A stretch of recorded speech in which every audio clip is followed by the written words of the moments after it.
ഉടമ്പടിക്ക് കാലമായി. അപ്പോഴാണ് ദൈവം ഉടമ്പടി ചെയ്യണത്. നമ്മളാണിപ്പോൾ ഉടമ്പടി ചെയ്തിരിക്കുന്നത്. ദൈവം ഈ ഉടമ്പടി ഏറ്റെടുക്കുന്നത് 3-ാം ഘട്ടത്തിലാണ്.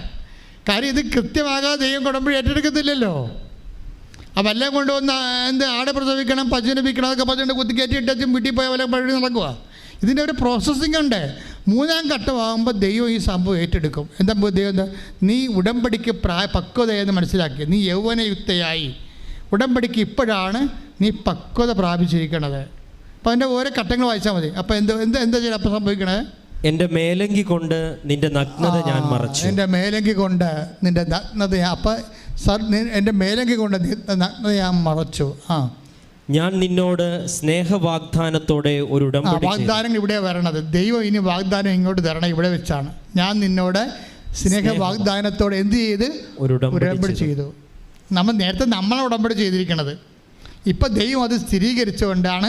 അപ്പം നീ യവയുക്തമായി ഉടമ്പടി ചെയ്യാൻ, ദൈവത്തോട് ഉടമ്പടി ചെയ്യാൻ വേണ്ടി മാത്രം ആത്മീയമായി വളർന്നു കഴിഞ്ഞു എന്ന് കണ്ടാൽ ദൈവം ആ ഉടമ്പടി സ്ഥിരീകരിക്കും. പ്രാർത്ഥിക്കുക, കർത്താവേ, എൻ്റെ ജീവിതത്തിൻ്റെ ആത്മീയ ഘടകങ്ങളിൽ ഇതുപോലെയുള്ള വിവേചന ബുദ്ധിയോടുകൂടിയുള്ള വിശ്വാസ ജീവിത സുവിശേഷ സാക്ഷ്യ